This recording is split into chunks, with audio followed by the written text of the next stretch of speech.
Hello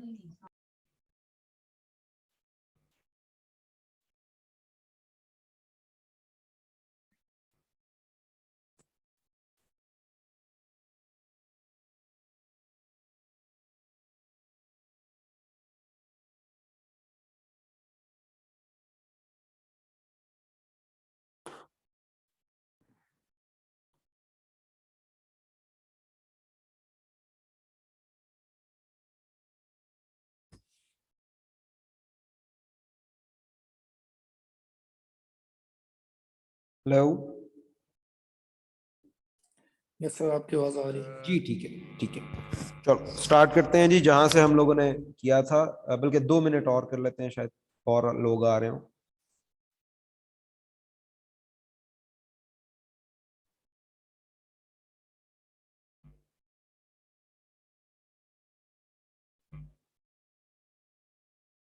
screen share हो रही है?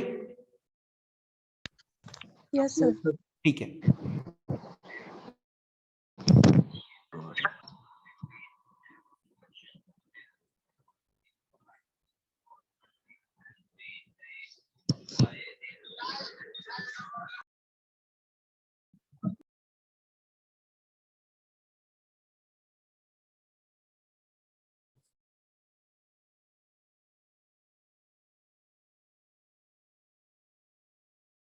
Okay, so we were talking about, हम लोग लास्ट जो हम लोगों ने किया था वो किया था डेबिट मेमोरेंडा का। ठीक है, उसमें अगेन उस या नहीं, अगर जितनी देर में और स्टूडेंट्स आ जाए फटाफट मैं इसको रिकैप कर देता हूँ क्या हम लोगों ने किया। हम लोगों ने सबसे पहले 13,500 अपने बैंक अकाउंट में लिख लिया डेबिट साइड पे, क्योंकि बैलेंस था, और अपनी बैंक स्टेटमेंट का जो बैलेंस लिख लिया वो 9,540 था। ये एंडिंग बैलेंसेस थे। ठीक है, उसके बाद हम लोगों ने क्या किया, उसके बाद पहला था क्रेडिट हुआ था, तो बैंक ने क्रेडिट किया था तो आपने उसे डेबिट साइड पे लिख दिया, because that was credit memorandum. दूसरे में आपने क्या किया, क्या डिपॉजिट इन ट्रांजिट था 77,000 का, और मैंने आपको बताया हुआ टाइम डिफरेंसेस के जितने काम हैं वो सारे बैंक रिकंसिलिएशन स्टेटमेंट में डील होते हैं। अनरिकॉर्डेड आइटम जितनी होती हैं वो आपके अकाउंट्स में डील होती हैं, और errors depending on the situation के एरर है किसका, अगर बैंक का है तो बैंक रिकंसिलिएशन में, अगर वो कंपनी का है तो वो कंपनी अकाउंट में। उसके बाद लास्ट हम लोगों ने किया डेबिट मेमोरेंडम का। अब पढ़ते हैं जी छठा, कहता है a credit memorandum enclosed with November bank statement indicated that non-interest bearing note receivable for 8,000 from Sun Incorporation left with the bank for the collection had been collected and proceeds credited to the account of Star Incorporation। तो इतनी लंबी कहानी है basically, है क्या यहां से आपको पता लग जाना चाहिए, ये क्रेडिट मेमोरेंडम है। तो क्या, तो क्रेडिट मेमोरेंडम कहां जाता है, क्रेडिट मेमोरेंडम अनरिकॉर्डेड आइटम है जो कि ऐड होती है यहां पे, मैं इसको ऐड कर देता हूं।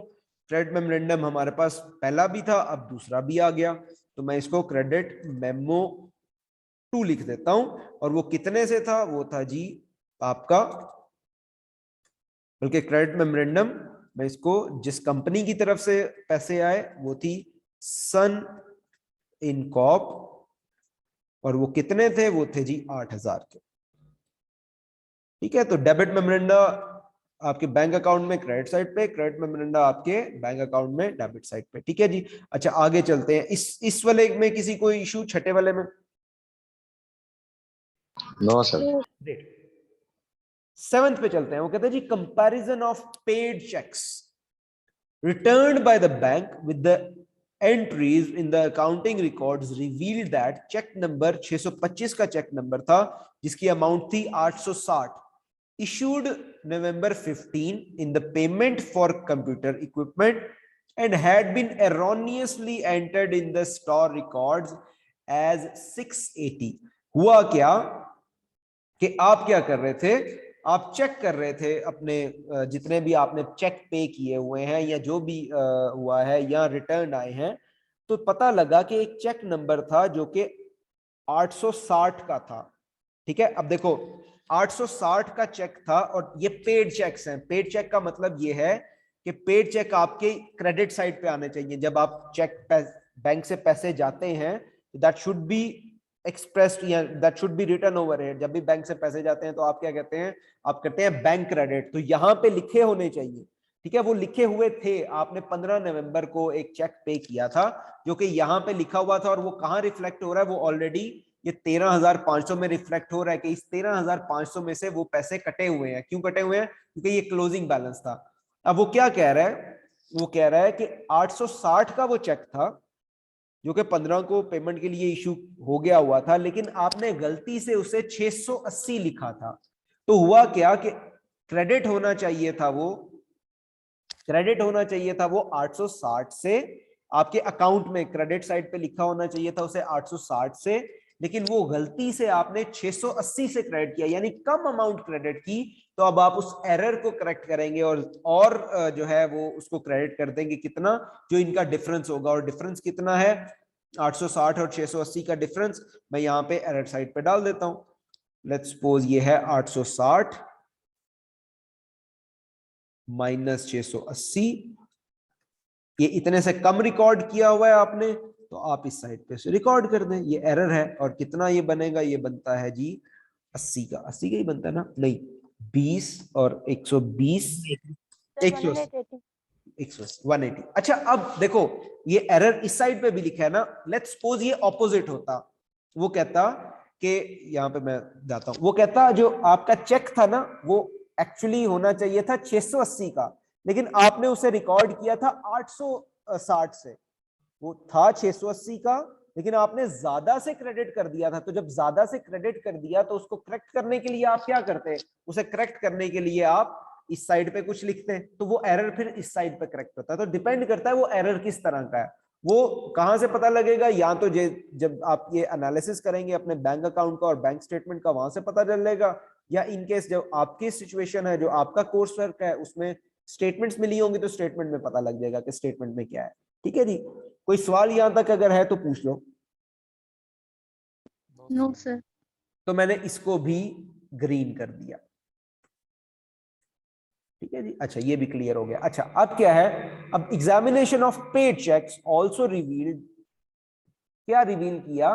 दैट 3 चेक्स, 3 चेक्स थे। अच्छा बाय द वे, यहाँ पे अगर आपको नजर आ रहा हो ना, ये CHECKS है, तो यूएस लैंग्वेज में चेक्स को ऐसे ही लिखते हैं।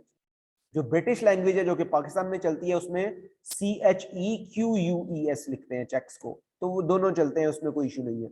अच्छा, हुआ क्या? Examination of paid checks also revealed that 3 checks, 3 check थे, all issued in November and had not yet been presented to the bank। तो जो अभी तक बैंक में प्रेजेंट नहीं होते हैं उन्हें हम लोग क्या कहते हैं? उन्हें हम लोग कहते हैं आउटस्टैंडिंग चेक्स। और उनकी अमाउंट कितनी थी? एक की 230 थी, एक की 340 थी, और एक की 1060 थी। तो अनप्रेजेंटेड चेक्स या आउटस्टैंडिंग चेक्स कहां पे डील होते हैं हमारे? आउटस्टैंडिंग चेक्स हमारे डील होते हैं बैंक रिकंसिलिएशन स्टेटमेंट में, जो कि एक 230 का था, एक 1060 का था, और एक नहीं मुझे याद रहा वो कितना था, वो था 340 का। कोई मुझे इन तीनों का टोटल करके बता दे कितना बनता है? 230, 1060 और 340। 1630। 1630। ठीक है, ये माइनस होगा, आउटस्टैंडिंग चेक्स जो है वो माइनस होते हैं। इसका मतलब ये है कि हमारी ये वाली ट्रांजैक्शन भी कंप्लीट हो गई। कोई सवाल अभी तक? No sir. No sir. Okay, आगे वो क्या कहता है? आगे वो कहता है included with the November bank statement was 5800, 5800 check drawn by Galaxy Incorporation, a customer of Star Incorporation. This check was marked NSF. It has been included in the deposit of November 27th, but had been charged back against the company accounts on November 30th. तो हुआ क्या कि आपका एक customer था, उसने आपको check दिया 5800 का। ठीक है, जब उसने आपको चेक दिया 5800 का, तो बैंक स्टेटमेंट ने, बैंक वालों ने कहीं ऐड कर दिया होगा। ठीक है, उसे आपको क्लियर कर दिया होगा, और आपने भी उसे कर दिया होगा कि हम लोगों ने जब बैंक में पैसे आ गए, उसने जब आपको चेक दिया तो आपने उसे यहाँ पे इस साइड पे कहीं ऐड किया होगा, जो कि इस बैलेंस में, इस वाले बैलेंस में ऑलरेडी रिफ्लेक्ट हो रहा होगा। ड्यूरिंग द नवंबर आपने, जब आपके कस्टमर ने आपको चेक दिया, आपने यहाँ लिख दिया, आपने यहाँ पे लिख के अपने असिस्टेंट को कहा जाओ यार ये बैंक में जमा करवाओ। वो बैंक में जमा करवाने गया, बैंक वाले ने भी जमा कर लिया। उसने जब प्रोसेस किया तो पता लगा यार ये तो फंड्स ही नहीं है उसके अकाउंट में। जब फंड्स ही नहीं है उसके अकाउंट में तो बैंक ने उसको रिवर्स कर दिया होगा। जब रिवर्स किया तो बैंक वाले ने तो रिवर्स कर दिया, आपको नहीं पता। वो कैसे पता लगा? वो बैंक स्टेटमेंट से पता लगा। तो जब रिवर्स कर दिया, पहले आपने उसे डेबिट साइड पे लिखा था, अब आप उसे क्रेडिट साइड पे लिख देंगे। और अमाउंट कितनी होगी? अमाउंट होगी जी 5800 की। तो एनएफएस जो है आपकी क्रेडिट साइड पे आ गई। ठीक है जी। और उसने क्या कहा? और जो है इट हैज बीन, ठीक है, और उसने कुछ भी नहीं हमारे पास आया। देख लेते हैं। और बस ये नाउ उसने दे दी। अगर कोई बैंक चार्जेस होते हैं तो वो भी आ जाते हैं हमारे पास, चूंकि वो नहीं है तो हम लोगों ने बाकी चीजें छोड़ दी। अब हम लोग क्या करते हैं? अब हम लोग इसका बैलेंस फाइंड आउट कर लेते हैं। ठीक है। अच्छा, मैं इनको जो है बाकियों को रिमूव कर देता हूँ यहाँ से कि ये नहीं है, या इसको भी रिमूव कर दिया, इसको भी रिमूव कर दिया, इसको भी रिमूव कर दिया। ठीक है। यहाँ पे जब बैलेंस आया, कोई मुझे बताएगा टोटल बैलेंस कितना बनेगा यहाँ पे? 14420 144 144 नहीं बेटा, 144 नहीं बनेगा इसका बैलेंस। 21,620। 21,620। और यहाँ पे भी 21,620 आना चाहिए। 21,620 आना चाहिए। अच्छा, जब 21,620 आना चाहिए तो यहाँ पे कितना आ जाएगा ये बता दे मुझे।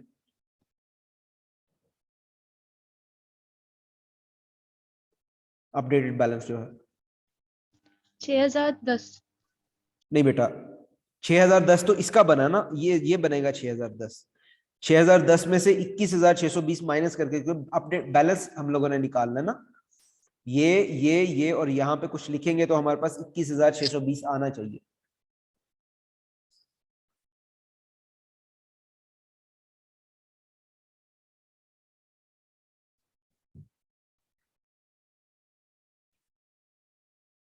देखो बैलेंस ऐसे ही निकालते हैं ना, इसको इसको जितनी भी इस साइड पे ऐड होंगी उस सारे को ऐड करके इसमें से माइनस करोगे तो 15,610 कितना? 15,610। 15,610।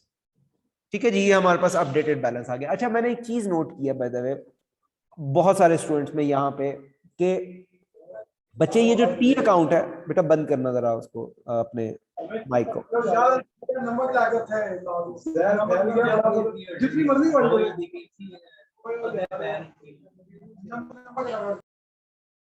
अच्छा, मैंने नोट किया है कि बच्चे टी अकाउंट बनाने से घबराते हैं। ये जो टी अकाउंट है ना, ये घबराते हैं। बेटा अकाउंटिंग है ही टी अकाउंट्स की बेस पे। ठीक है, तो इसमें घबराने की जरूरत नहीं है। जितना फेस करोगे, कितना छुपोगे इन चीजों से।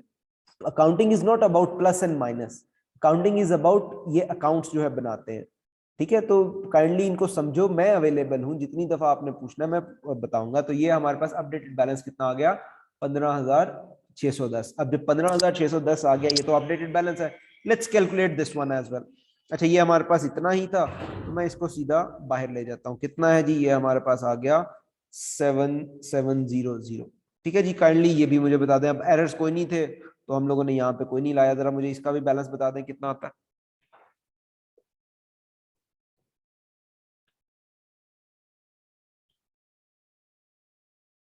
नौ 9,540 में 7,700 को ऐड करो और माइनस कर दो 16,000। 15,610। कितना? 15,610। 15,610 isn't the same balance which we have for updated bank account cash book as well. ठीक है, तो हमारा बैलेंस जो है वो रिवाइज हो गया। हम लोगों ने जितने एरर्स थे, जो डिफरेंस आ रहा था उनके एंडिंग बैलेंसेस में, उसको एक्सप्लेन कर दिया कि क्यों डिफरेंस आ रहा था। वो ये वजह थी जो डिफरेंस आ रहा था। अच्छा, अगर ये सारा कुछ करने के बाद भी आपका बैलेंस सेम नहीं आता, तो इसका मतलब है या तो कोई दो नंबरी हुई है, या आपने बैंक रिकंसिलिएशन स्टेटमेंट नहीं सही बनाई। ठीक है, तो आपका जो है ये बराबर आ गया। मैं इसको ग्रीन कर देता हूं, it means you have done it well. आपने इसको, ये जो ऊपर अपडेटेड बैलेंस है, ये इस साइड को दूसरे साइड से माइनस करके लाए हैं। कौन सा बेटा अपडेटेड बैलेंस? ये वाला? सर ये जो, यस सर। हाँ, ये किसी साइड को माइनस नहीं किया, ये बस हम लोगों ने जो टोटल किया था वही इस साइड पे लिख दिया। और इसमें से देखो, अगर ये जो बैलेंस ये वाला आएगा, ये कैसे आएगा? ये और यहाँ पे जो फिगर होती जो कि क्वेश्चन मार्क था, उसको ऐड करके ये आना चाहिए था ना। फॉर एग्जाम्पल, यहाँ पे हमारे पास ये बैलेंस नहीं था तो मैं इसको क्वेश्चन मार्क लगा देता। तो ये क्वेश्चन मार्क कैसे आता? हमारे पास ये वाला तो है। अगर मैं यहाँ पे आपको उसका आइडिया दूं, तो आपके पास क्या था, 30 था प्लस 5800 था प्लस 180 था और एक क्वेश्चन मार्क था जो कि बैलेंस था, हमें नहीं था पता। दैट वाज इक्वल्स टू कितना, 21,620 इनका टोटल करके, ठीक है, 21,620 जो नीचे लिखा होगा 21,620। तो अब हम लोगों ने क्या किया, हम लोगों ने इसको रीअरेंज कर लिया। हम लोगों ने इस क्वेश्चन मार्क को यहीं पे रहने दिया, इज इक्वल्स टू 21,620 और सारे अपने ये जो 30 5800 और इसको इस साइड पे ले गए, 30 माइनस 5800 माइनस 180। तो हमारे पास ये जो क्वेश्चन मार्क है ये हम लोगों ने कैलकुलेट कर लिया, which was 15,610। Got it? Yes sir.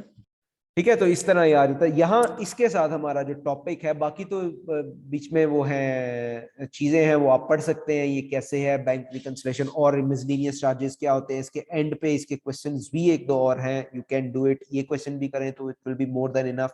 समझ के करेंगे तो एक क्वेश्चन भी काफी है, ठीक है।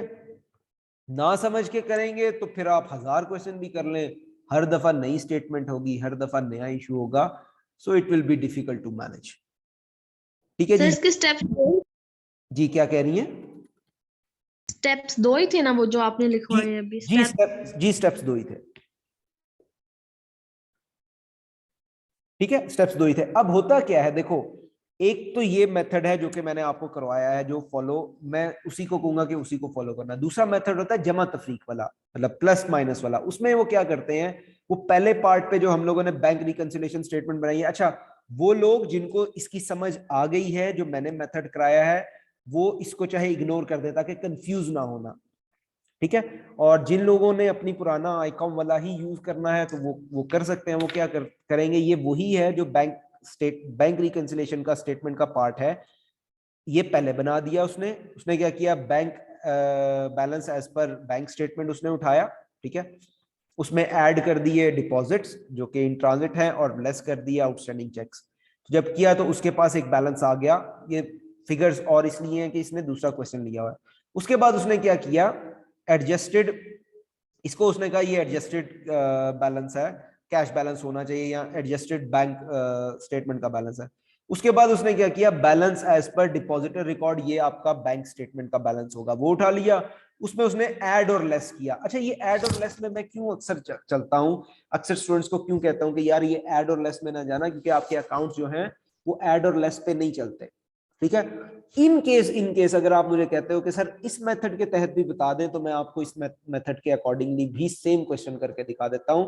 बट अब it is up to you, confuse ना हो जाना कि दो मेथड से कर रहे हैं। आप बताओ क्या मेथड ठीक है, बेहतर है वही ना? मेथड ठीक है, उसे समझ आ गई है। बस ठीक हो गया, चलो Yes. डन। ओके जी, ये था आपका बैंक रिकंसिलिएशन का। इंशाल्लाह अब हम लोग जो नेक्स्ट हमारी क्लास है जो मंडे को होगी, होपफुली वो फर्स्ट रमजान या सेकंड रमजान होगा उसमें, तो उसमें फिर हम लोग आपका शॉर्ट टर्म इन्वेस्टमेंट्स रह गया और थोड़ा सा पोर्शन आपका रिसीवेबल्स का रह गया, तो हमारा जो आपका मिड टर्म का पार्ट है वो कंप्लीट हो जाएगा। ठीक है, ये reconciliation statement is also your mid term part. ठीक है जी, कोई सवाल है तो पूछ ले, नहीं तो फिर मैं मीटिंग एंड करता हूँ। No sir. चलो, और टेक केयर। मैं जो अटेंडेंस है आपकी वो यहाँ से रिकॉर्डिंग से निकाल लूंगा, मेरे पास स्क्रीनशॉट्स हैं उसकी कि कौन कौन प्रेजेंट था और कौन कौन नहीं था।